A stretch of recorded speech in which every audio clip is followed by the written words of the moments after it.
বিসিবির বিষয় যেটা এসেছে সেটা আমি কথা বলেছি বিসিবির ডিরেক্টরদের সাথে এবং বিসিবির সভাপতির সাথেও এবং বিসিবির হয়তো ইতিমধ্যে একটা প্রেস রিলিজ দেওয়ার কথা এই বিষয়ে এফডি বিষয়ক আর কি। তো আমাদের মন্ত্রণালয়ে বিভিন্ন প্রতিষ্ঠানে এফডি আছে। তো এফডিগুলো যখন অনেকগুলো এফডি করা আছে 10 বছর 15 বছর 20 বছর আগে, তা আপনারা জানেন তখন যেই রেট ছিল কোথাও 5%, কোথাও 6-7% ইন্টারেস্ট রেট ছিল। তো এফডি তো একটা আয়ের উৎস এবং ওই আয়টা আসলে অপারেশনাল কস্ট সহকারে বিভিন্ন ইয়াতে খরচ করা হয়।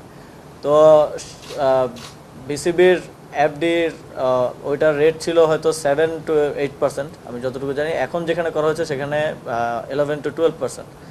এবং যেই ব্যাংকগুলো থেকে অর্থটা আসলে অন্য ব্যাংকে ট্রান্সফার করা হয়েছে, ওই ব্যাংকগুলো বাংলাদেশ ব্যাংকের মানে হলুদ সংকেতমূলক ব্যাংক ছিল, মানে যেগুলো ঝুঁকিপূর্ণ ব্যাংক। তো বিসিবি কিংবা যে কোনো প্রতিষ্ঠানের টাকা, ইভেন আপনার নিজের টাকা আপনি কোনো ঝুঁকিপূর্ণ ব্যাংকে তো রাখতে চাইবেন না। তো সেটা এক ব্যাংক থেকে আরেক ব্যাংকে নেওয়া হয়েছে। তবে সেক্ষেত্রে বিসিবির অভ্যন্তরীণ যেই আসলে প্রসেস বা যেই নিয়ম, সেটা কোনোভাবে ভঙ্গ করা হয়েছে কিনা সেটা আমরা দেখব।